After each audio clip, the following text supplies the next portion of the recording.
विधवा बहू का फैसला। महक की शादी रोहन से होती है। रोहन माँ बाप का इकलौता बेटा होता है, लेकिन फिर किसी कारण से रोहन की मौत हो जाती है। बेटा महक, तेरे आगे इतनी बड़ी जिंदगी है, फिर बच्चों की भी जिम्मेदारी। तू कोई काम कर ले। मैं तो कहती हूँ रोहन के ऑफिस में ही बात कर ले, शायद तेरे लिए कोई काम निकल आए। हाँ माँ जी, मैं भी यही सोच रही थी, लेकिन कैसे बात करूं, किससे बात करूं, कुछ समझ में नहीं आ रहा। अब वो क्या नाम था रोहन का जो दोस्त हुआ करता था, पहले तो बड़ा आता था हमारे घर। राकेश की बात कर रहे हैं? पर वो तो रोहन के बाद से कभी आया ही नहीं, पता नहीं कहाँ है वो। आया था, एक नहीं कई बार आया था, लेकिन मैंने बाहर से ही भेज दिया। घर के अंदर झांकता रहता था, मुझे ठीक नहीं लगा। अरे आपको तो पता नहीं क्या ठीक लगता है और क्या नहीं। उसका नंबर है मेरे पास, मैं आज ही फोन करती हूँ। सास राकेश को फोन लगाती है और शाम को घर आने का न्योता दे देती है। अरे आंटी, ओहो भाग्य हमारे कि आपने घर बुलाया। मैं तो कई बार आया, लास्ट टाइम तो अंकल से मुलाकात भी हो गई थी। हाँ, वो हम लोगों को निकलना था ना कहीं उस वक्त। अरे छोड़ो ना बेटा, बोलो क्या लोगे? आपकी बहू। क्या बकवास कर रहे हो राकेश? अरे मेरा मतलब ये है कि आपकी बहू कहाँ है? भाभी जी के हाथ की चाय की बस एक प्याली मिल जाती तो। महक चाय लेकर आती है, लेकिन वो जैसे ही राकेश की ओर देखती है, उसे राकेश पसंद नहीं आता। वो अंदर जाने को होती है कि अरे भाभी जी कहाँ जा रही हैं? बैठिए तो सबके साथ। जी नहीं, बच्चों को खाना खिला रही हूँ, आप माँ जी से बात करें ना। अंदर जाने के बाद सास कहती है, अरे बेटा राकेश, वो क्या है ना, वैसे तो तेरे अंकल जी की पेंशन आती है, साथ ही ऊपर 2 मंजिल मकान से किराया भी, तो हम लोगों का तो अच्छा चल जाता है। लेकिन महक, उनकी चिंता आप न करें आंटी, आदेश दें बस आप तो। देखो भाग्यवान, रहने दो, कोई बात नहीं, मैनेज हो जाएगा। अरे क्या मैनेज हो जाएगा अंकल, हमें भी बता दें। आप चुप रहिए जी। अब वो क्या है ना राकेश, तुझे तो पता है कि रोहन के 2 बच्चे हैं, उनकी पढ़ाई लिखाई का खर्चा बहुत है। हम ये चाह रहे थे कि रोहन के ऑफिस में महक को भी अगर कोई काम मिल जाता तो। क्यों नहीं आंटी जी, मैं हूं ना, मैं बात कर लेता हूँ। वैसे तो आप हाँ ही समझिए। महक भाभी को बोल देना कि कल तैयार रहें मेरे साथ ऑफिस चलने के लिए। मैं मालिकों से मिलवा दूंगा उन्हें। महक अंदर से सब सुन रही थी। अच्छा आंटी जी, तो चलता हूँ, कल आ जाऊंगा। अच्छा भाभी जी, तैयार रहिएगा कल। राकेश तो चला जाता है, लेकिन ससुर सास पर बरस पड़ते हैं। मुझे ये आदमी एक पैसे का पसंद नहीं है। तुम इसे बोल दो कि हमें कहीं नहीं करवानी बहू से कोई नौकरी। अरे क्यों नहीं करवानी? सारा पैसा मैं इसके बच्चे और इसी पर उड़ा दूंगी, तो मेरी बेटी को क्या दूंगी? जरूरत क्या है तुम्हारी बेटी को तुम्हारे पैसे की? अरे वो तो पहले ही बड़े पैसे वाले घर की बहू है। अपनी बहू की सोचो जो अब तुम्हारी बेटी जैसी है।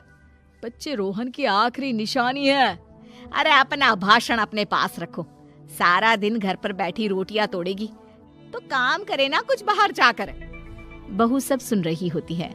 वो अगली सुबह बिना मन के तैयार तो हो जाती है, लेकिन जैसे ही राकेश आता है, क्या बात है भाभी जी, रेडी हैं? तो फिर चले डेट पर, मतलब इंटरव्यू पर। महक सामने आती है कि सामने ससुर जी खड़े होते हैं। हाँ महक बेटा, आओ चलते हैं, मैं भी चल रहा हूँ। ससुर को तैयार देखकर राकेश का चेहरा बन जाता है। अंकल जी, आप परेशान हो जाएंगे। अरे रहने दीजिए ना, धूप भी बहुत है। वैसे भी स्कूटर में तो 2 लोग ही बैठ सकते हैं ना। तो तुम चलो, मैं बहू के साथ अपनी कार से आ जाता हूँ। महक ससुर जी को देखकर खुश हो जाती है, उसे शांति हो जाती है। वो लोग रोहन के ऑफिस जाते हैं, जहाँ बॉस कहते हैं, नमस्ते अंकल। नमस्ते महक, कैसे हैं आप लोग? रोहन का सुनकर बहुत दुख हुआ अंकल। वैसे कैसे आना हुआ? बेटा, क्या हमारी बहू के लिए तुम्हारी ऑफिस में कोई काम मिल सकता है? हमने राकेश से इसी सिलसिले में तुमसे बात करने को कहा था। उसी के कहने पर हम दोनों तुमसे मिलने आए हैं। राकेश ने तो कोई बात नहीं की, ऊपर से उसने तो आज की छुट्टी ले रखी है, ऑफिस भी नहीं आया। बोल रहा था जरूरी काम से जाना है। महक और ससुर एक दूसरे को देखने लगते हैं। वैसे महक, क्या किया है आपने? आई मीन इंग्लिश कैसी है आपकी? महक बॉस से अपनी पढ़ाई लिखाई और क्वालिफिकेशन के बारे में सब कुछ बताती है। ग्रेट, आपके लिए काम तो है लेकिन ऑफिस में नहीं। सर, मेरे बच्चे छोटे हैं, मैं फील्ड में काम नहीं कर सकती हूँ। मतलब वो काम घर से करना है, घर से रहकर बच्चे भी देखें और घर भी देखें, लेकिन हाँ, काम जरूर से करें। वो काम डाटा एंट्री का है, तो जब भी वक्त मिले काम करें, और इसके हम आपको अच्छे पैसे भी देंगे। महक बॉस की बात सुनकर खुश हो जाती है, उन्हें थैंक्स बोलकर घर आ जाती है। किसके साथ भेज रही थी तुम महक को? अरे वो कमीना, उसने तो ऑफिस से छुट्टी ले रखी थी, बात भी नहीं की थी उसने बॉस से बहू के काम के लिए। वो तो अच्छा हुआ कि मैं साथ में चला गया। हाँ, ठीक है, नौकरी मिल गई ना, इतना ही काफी है। समय बीतता है और एक दिन फिर दरवाजे पर दस्तक होती है। घर पर कोई नहीं था। महक दरवाजा खोलती है, देखती है तो सामने है राकेश। नमस्ते भाभी जी। नमस्ते, घर पर कोई नहीं है, आप कल आइएगा। अरे, कैसी बात कर रही हैं भाभी जी, हम तो आपकी मदद के लिए आए हैं। वो क्या है ना, अंकल जी का फोन आया था कि आपको किसी मदद की जरूरत है। महक को आश्चर्य होता है कि उसके ससुर ने राकेश को फोन क्यों किया। वो ससुर जी को फोन करती है लेकिन फोन नहीं लगता।